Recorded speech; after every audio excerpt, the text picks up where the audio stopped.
Hello, welcome back to my channel. It's your girl Sharon, aka the Melanin Nostalgic Runner, and we are back for another episode of the Real Housewives of Beverly Hills, and this is season 14, episode 10. This is called Sweet Home Augusta, and yes, I'm back on camera.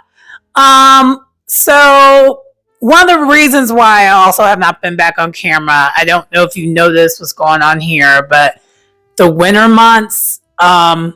So for me, let's take a step back. Fall and not really fall. I would say spring, summer transition, and winter and spring transition are kind of the worst times for me because my eczema sometimes flares back up, and I have eczema going on right here on both sides of my mouth. So yeah. But I don't think it's noticeable unless I point it out. So I'm like, you know what? Let me just get back on camera. And also, too, I think I mentioned before, it just takes a lot to edit these videos, especially with there being so many housewife shows. But this is the last week where there was going to be so many of them. But yeah, there's that. And also, too, I don't know if you guys have noticed, but there is a spinoff, a Beverly Hills kind of spinoff. Denise Richards is going to have her own show on Bravo coming out, I want to say, in March. So I think that's one of our new shows. So let me know if you guys want me to review that. I noticed Erica's on the show, which is interesting because that was her last argument that she had with Denise when Denise was on the show last season for Beverly Hills. So I just figured I want to mention that just because, you know, it's kind of tied to Beverly Hills and she has her own spinoff, and that's something that's coming up. So let me know if you want me to review that or not. But that's not why we're here. We're here for the Real Housewives of Beverly Hills season 14, episode 10. It's called Sweet Home Augusta. This was a cute episode, but it was definitely a filler episode. Yeah. It was definitely a filler episode. I will say that. So I'm not sure how long this review is going to be, but without further ado, let's go ahead and get into it. So we start off with at Sun's house, and Sun and Garcelle's heading to Sun's house, and Sun invited Garcelle over to kind of just let her know, like, hey, I am going to go see my mom, rhobh, in Augusta, and I want you to come with. And Garcelle's like, oh, okay. And for those who don't know, this is kind of it is a big deal for Sun because Sutton and her mom, their relationship is kind of estranged. They don't have they don't have a great relationship. So she's like, but at the same time, her mom's getting older, so she wants to make things right. And then they both go and FaceTime Kyle, and she also invites Kyle. Now, I found that strange because I'm like, Sutton, you know that Kyle's not really your friend, so why are you inviting her? But Sun does explain in her confessional that both Garcelle and Kyle, they lost their mom, so maybe they could be the voice of reason for her as she tries to make things right towards the latter years of her mom's life, because her mom's in her 80s. And, you know, she wants to have a relationship with her before she passes and all that. Not that she's in bad health, but she's just getting older. And, yeah, but other than that, I'm sorry. I feel like Kathy would have been the better choice than Kyle, but it still would have looked away. And the reason why I'm saying we'll look away because we find out in the scene that Sun's only inviting them two. She's not inviting the whole entire cast to Augusta, Georgia. And then for those who just are curious where Augusta, Georgia is at, or thought you may have heard that before, yes, that's also where the golf's like Super Bowl of events, the Masters. Yes, the name's called the Masters, and it's interesting. We'll just say that. That is where they have that tournament at in Augusta, Georgia. So, yeah, that's where Sun's from. And so we're getting more into Sutton's like backstory a little bit here in this episode. And maybe that's why I found it just kind of cute. Like, I don't know. But I feel like this episode does explain a lot and why is Sutton the way she is. So I will say that. If you are a Sutton fan, this is something that kind of brings to light why is Sutton the way she is. I still just am side-eyeing the fact that Kyle was even invited to this trip. But anyway. So then that's kind of all that happens here. And that's that on that. So then next we have Dorit, and she is with Bose. Bose actually comes to Dorit's place again. Bose meets the dogs, and then they talk more about the divorce and stuff of it all. And we find out that PK wrote this crazy email, 7 pages, I guess, where he basically is just going off on Dorit and all this other stuff. And is it just me, or maybe that's the reason why I'm kind of thinking this is a filler episode, is because I'm kind of done with this. Either go towards the direction of getting divorced or not. I don't want to hear you complain about it anymore. And maybe I'm just kind of being a jerk. I don't know. But now I am starting to, okay. Can we be honest? Last episode when I saw Sutton did what she did as far as cutting Dorit off from when she was talking, because, this also did come up when Bose and Dorit were talking about she was just really irritated that Sutton would do that. I understand. Because if this was someone in my life who's just constantly complaining about the same thing and there's no movement, I don't know what to do with that. And maybe that's like a trait. And that's not me being rude, I don't think. But y'all know Sutton and Dorit don't really get along. But I think what the gag is and kind of the setup of this is, Sutton, you look a certain way because you're the one who called this a sisterhood and did this whole entire sisterhood thing. And that's literally what all the other girls, particularly Bose and Erica and Dorit, are hanging on. The fact that you led with that, but you're acting the way we all would understand why you're acting that way. We totally get it. Now, if Garcelle was to do that, it wouldn't be a way because she never said anything about no sisterhood or nothing. But because you did that, and now you can't hide the fact that Dorit is kind of annoying and annoys you and is going on. It looks away. It just does. But anyway, that's kind of all that's talked about here. Moving on. So then next, and side note, I love the solo dolo scenes, or really any scene that Bose is in, because I will be honest with you, I think if Dorit was talking to anyone else other than Bose, I feel like we will all be bored. I think Bose is what makes the scene lively. I love me some Bose. I'm sorry, I love her. I love her. She has brought more life into this group for the most part. Now she needs to help other people, get in there. But yeah, I think the problem is with the Bose and Dorit dynamic is Dorit's kind of boring. Let's be clear. That's just kind of what it is. I mean, I don't have a problem with her per se, other than the microaggressions that she's did historically through the years. But we're not talking about that.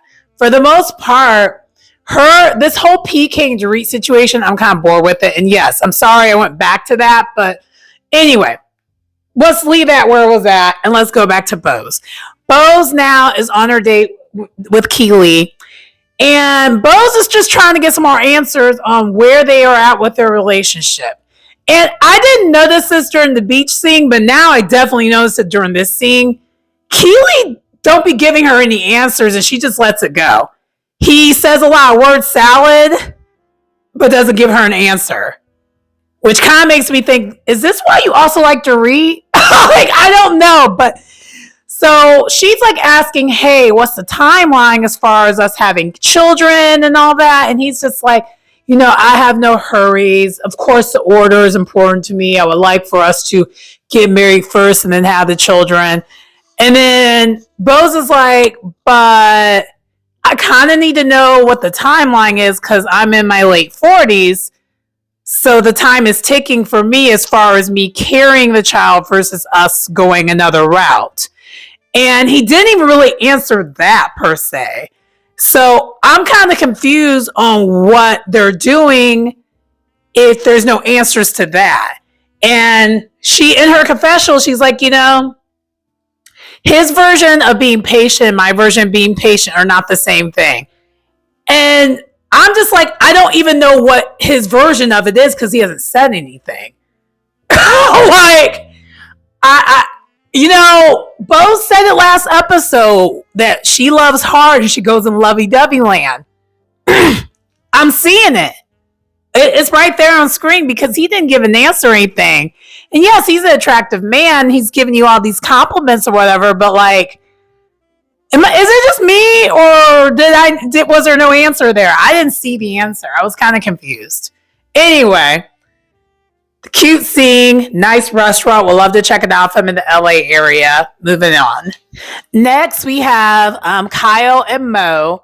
They're hanging out. They're actually at they're at a gun range, and like a gun ammo range where basically you can try out the guns before you end up deciding whether you're going to buy one or not, because both Kyle and Mo agree that Kyle needs to have a way to defend herself if anyone was to ever break in and stuff like that, especially now since they are living separate lives. He's not going to be there to protect her, and so she needs to know what she's doing. And I will say this is kind of one of the first scenes with Kyle and Mo that seemed pretty genuine, and they weren't so awkward for once. And I actually felt bad for Kyle for the first time in a minute towards the end of this scene. Because I don't think she's being I think in this scene for the first time, she's kind of being more authentically herself. I think all the other times when they've been on scenes together, especially the last couple years, it's been very fake, been very put on. But this scene seemed very real because I think she is serious about how she really does want to be able to defend herself. And she was a pretty good shot. I don't know if that was her first time handling a gun or not, handgun or not, but she did a pretty good job. She's got, she was just using a smaller one, which I think if you're going to go that route, smaller one probably would get it done. It kind of made me think, do I ever want to do that? Because I actually do know how to use a gun, but I don't know. I feel like a stun gun or something like that would be better for me, more my speed. And then I used to have a baseball bat. I need to get a baseball bat again, like a metal one. For just in the house, because I'm not going to be carrying. I don't really want to carry when I'm out in public per se, but just a protection for, in the house for, again, break-ins, because especially where Kyle and the Beverly Hills girlies are at, we know the break-ins happen there a lot. It's kind of scary how often it happens there. That's I feel like this must be one of their main crimes that happens over there. But anyway, so after they get finished shooting, they do talk about how things are going. Mo is all in on bachelor life. He has eggs in his fridge, and that's like it. He lives off a can of soup, and he's content and very happy with it. And if that is what you're living off of, and you look the way you look, please continue. Because let's be real, Mo's an attractive man. He is. And I know Kyle knows that. Everybody knows that. He's an attractive man. So, hey. And he actually looks more youthful now than he did like last year or the year before. And that Dancing with the Stars glow up kind of did him some good there. Let's just say that. But then he's asking how she's doing. She's like, everything's just different. I'm just in this house.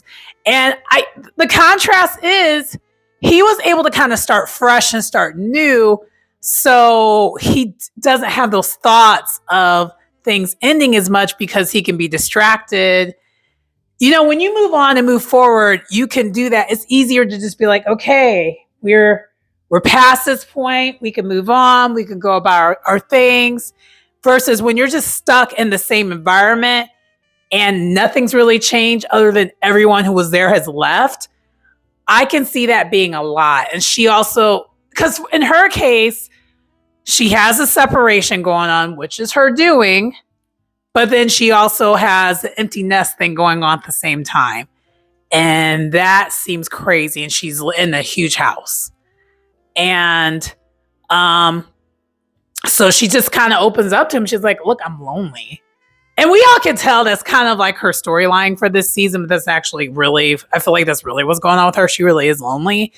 And she just starts crying. And she tried to hold back the tears, but she really did start crying. But she hid her face. We didn't see her crying.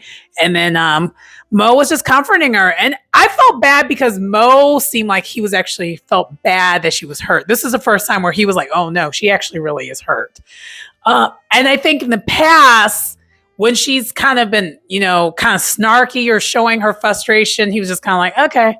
I think the difference is Mo in this scene was actually present. I think usually in other scenes, Mo's like, hi. But this time, maybe he just didn't take an edible before he came. But I wouldn't either if you're going to a gun range. Okay. But anyway, that's kind of what happened here. Moving on. So we're here. So now we have Kyle, Garcelle, and Sutton. We find out they did not fly private. They did commercial. Garcelle thought they were going to be flying private, but nope. Red eye plane to Augusta, Georgia. They get there. Avi's there. Avi must have flown on the private plane with the dog because the dog and Son's dog was there and greeting them at the Augusta, Georgia's airport. And then they head over to Sutton's home because Sutton, we know she got the coins, right? She still has a house there. So they don't have to stay at a hotel. They're staying in the night. They're staying at her house. And there's plenty of rooms. And they all have their own room. They all have their own space when they arrive. And it's a really, really nice, traditional Southern home. It definitely looks like it's one of those older school kind of plantation-ish looking homes. Yes, I use the term the way I use it because it does kind of give that vibe. I'm sorry, it does. But history's history. It is what it is. And because it has the columns, you get my drift. It kind of is given that. But huge land. And we find out that her mom actually lives on the same Anchorage land as her, having her own house within the property. So it was one of them. Girls got money, but we already knew that about Sutton. And then, so as the girls get settled in, Reva and her friend Jim arrive, and I cackle because, okay, if your family's from the South, mine is, that is such an old school thing because when I was in a long-term relationship with my ex, the one who I almost got married to and all that, we're not going to get into all that today. That's a story time for another day. But my grandma used to be like, how's your friend doing? She'll never call him my boyfriend because that is a very Southern thing to say. That's my friend. That means that's your partner, but they don't say that. They say that's your friend because it's just a different culture, but I just kind of cackled when I saw that because the producers had friend in air quotes, and I knew exactly what that meant. That's her friend. But anyway, so we meet Reva, and child,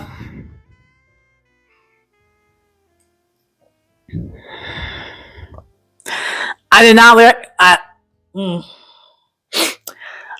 I think the women were being very respectful, especially Garcelle, if you get my drift. And this is always part of the thing when it comes to Southern women, particularly your old Southern women, and possibly your old, especially if it's an older Southern white woman. Yeah, you don't be knowing all the way. It's kind of interesting. And I don't know. Can we talk? considering, and this is maybe just me being judgmental, but I also have seen this movie plenty of times in real life. I don't know if Reva likes black people.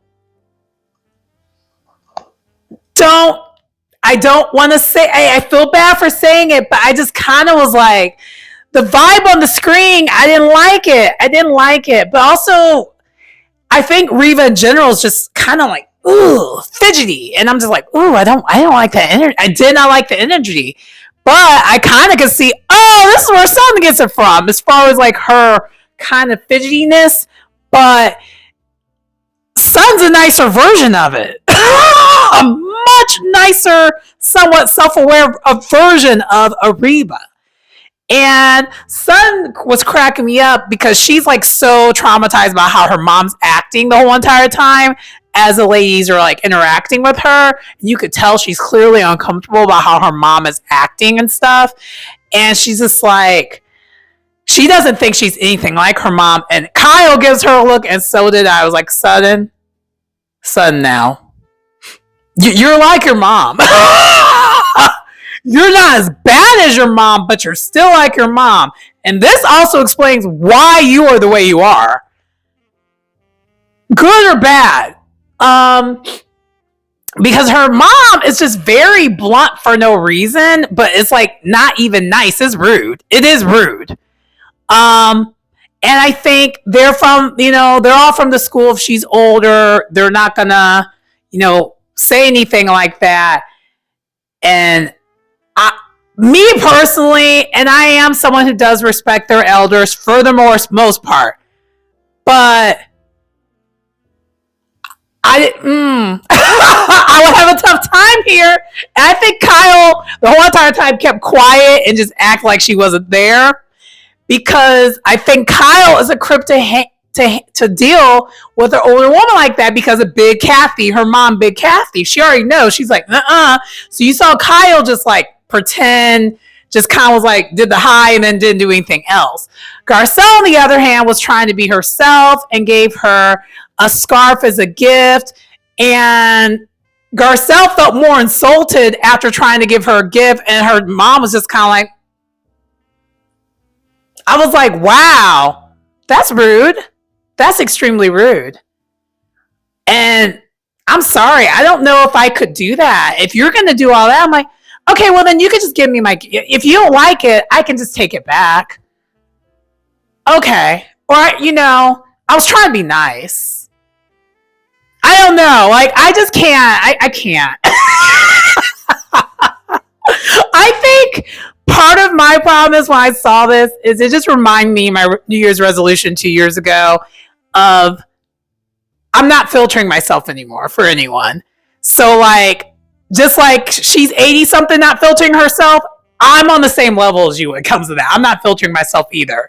So I don't know. It was just very awkward though. And child, I understand it all now. So, like, anyone who is confused on why Sun acts the way she acts, you just got to go to this scene in this episode, and then you understand completely why. And I think next episode we see more of her mom. It sums it all up right there in the bow of why is Sun the way she is. Anyway, moving on. So while this is happening back at the hills, Kathy is having a Caprice dinner because we know that Kathy just got back. Well, we found out Kathy just got back from Caprice, Italy. And so all the rest of the ladies basically meet up at Kathy's house for this event. And Kathy, of course, always puts on a very, very nice event. Dorit arrives first, then Bose and Erica. Erica was looking good this episode. Well, all of them were looking good, but Erica especially, she looked amazing this episode. And so Erica brings up the fact that the rest of the ladies, so Sun and Garcelle and Kyle, are in Augusta, Georgia.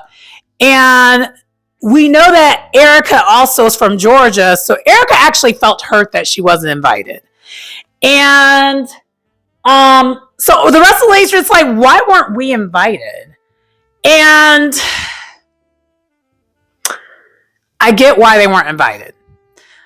Because this clearly is a personal trip for Sutton, because the fact that she does not really get along with her mom, adding the drama with all the other ladies that Sutton's not necessarily the tightest with, seems like a very horrible idea, especially since she's actually trying to clear the air with her mom. So that part I get. What I do not understand, Sutton, and I'm getting on you right now, why couldn't you have at least communicated that to the ladies instead of them finding out secondhand or third hand? If you're trying to really create this sisterhood environment, as you mentioned, because again, this sisterhood thing that you did 2 episodes ago or 3 episodes ago, whatever that was, is biting you in the butt this whole entire season because you set yourself up for that. I'm sorry, but you set yourself up for that. You would have never led with that, there would be no need for an explanation. But because you led with that, there now needs to be an explanation now. So I think that is where most of the ladies are kind of bothered, is the fact that you didn't even communicate with them about this trip and then them not being invited. And because honestly, and I think even watching the after show, Bose, you did a little too much with the after show with this, but I got Bo's point. Because Bose, just like not everything's for everybody, didn't you say that before when you were talking about how you and Dorit were talking? Not everything's for everybody when it comes to you either. Sorry. I mean, what's good for the goose is good for the gander when it comes to that. But I do agree with you, Bose, when you mentioned that it should have been communicated, especially if you're really trying to push forward with this sisterhood narrative. Because again, what I mentioned is, I think if the ladies really knew and saw, and I think a lot of them did after the after show, they saw what the dynamic was. I think they actually understand why they weren't invited. But I will say this, it was weird that Erica wasn't invited, because I think Erica would have been a good person to invite. Honestly, to be honest, I think if you should have swapped it. I think Erica should have been, to me in my head, I think it would have made more sense for it to be Erica, Sutton, and Garcelle. I know why Sutton wasn't sure about Erica, because their relationship is just kind of, they're just now getting good. But that would have been nice if you just would have invited Erica. I think Erica should have been included. That's kind of long story less long. If you would have invited Erica, that would have been great. Jennifer Tilly wasn't there because she was actually on vacation, her own vacation. So we found that out later on the after show. Dorit, girl, why do you think you were going to be invited? This was not that kind of trip. And Bose already said what I said. So that's where we're at with that.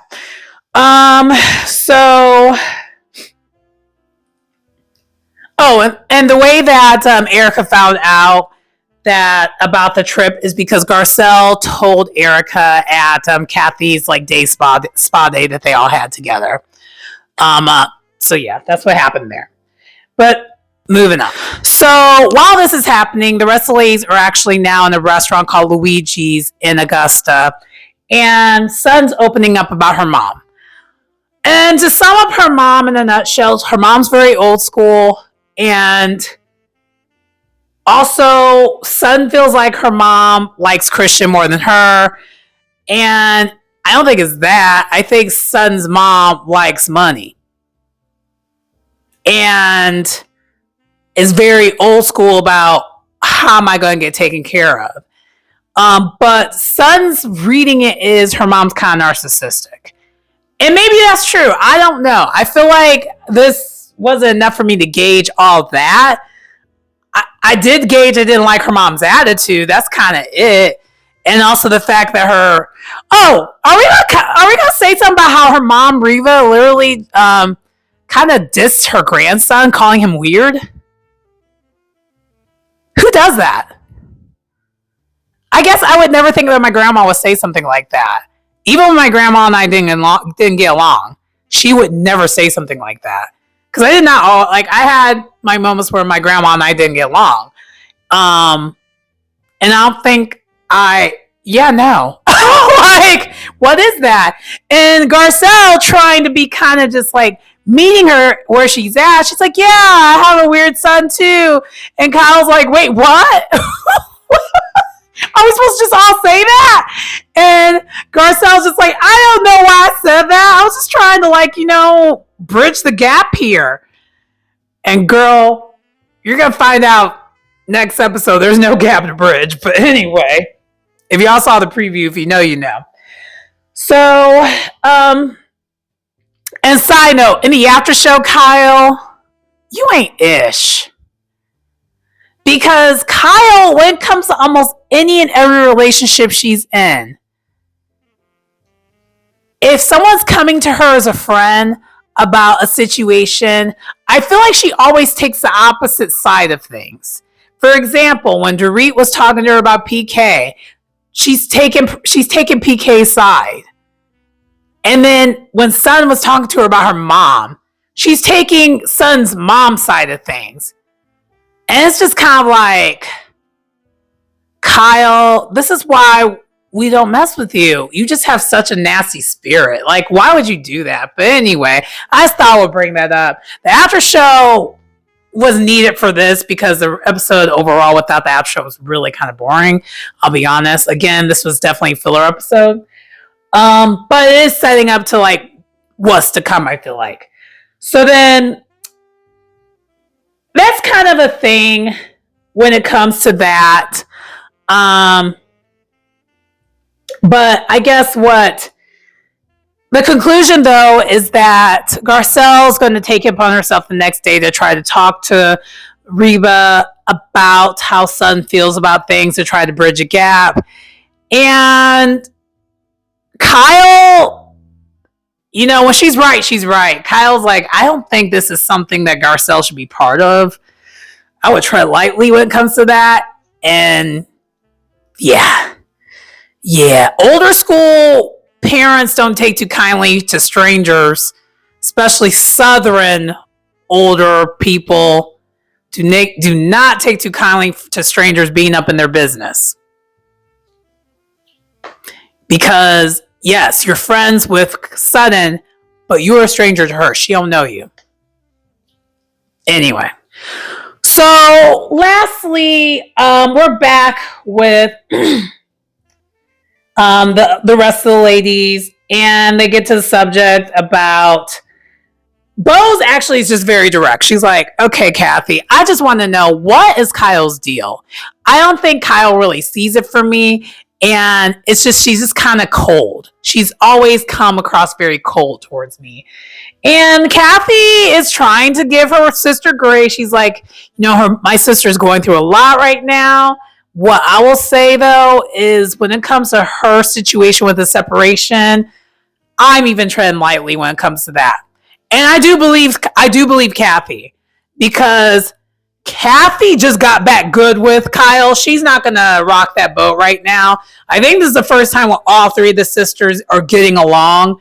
Now, when it comes to Kim, and I'm glad they are, because Kim is not doing so well these days. For those who don't follow the vlogs or anything, Kim relapsed kind of recently.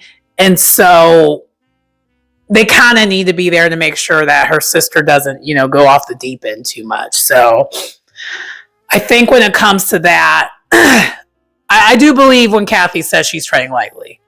I think they're sticking to just surface conversations just to keep the peace. So anyway, and so Bose is like, okay, well, there's that. And then they take the switch where basically Kathy then asks Dorit how she's doing. And then here we go again with the Dorit PK of it all. And she's saying her normal spiel, talking about this letter now that she wrote, saying all these horrible things. And then they start asking her questions like, do you think PK wants to stay with you? And she's like, no, I don't think he wants to be with me. I think he wants a divorce. And then Kathy's like, well, do you think he's a good father? She's like, when he wants to be. And she's like, in the past, I protected him. And there's just times where he's just not around. He's just not present. And that was shocking that she said all that. Now, come the after show, she did backpedal a little bit with that. Because I think she felt bad for putting all their business out there. Whether this is real or not, this whole nother thing. We're going to assume this is real until proven otherwise. So anyway. And then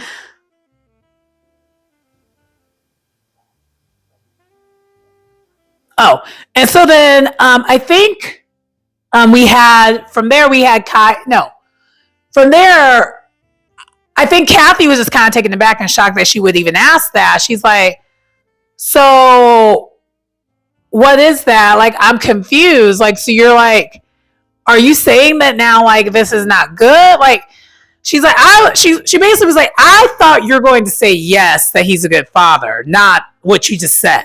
So what does that mean when it comes to all this? And then that's when she's like, yeah, I'm just trying. Like, I've been protecting him and I'm just kind of done doing all that. Like, it's been a problem for a while now. That's what, Dorit said.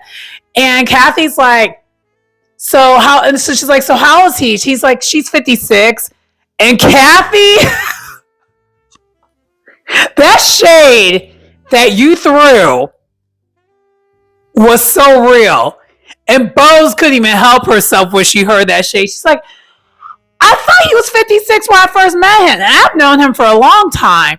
And Bose was like, whew, that was the smoothest shade I've heard in my life. Sheesh. And she said all this out loud. And Erica was like, this is why I was just like this when she did that. I was like, oh my God. I cackled. I was like, Kathy, girl.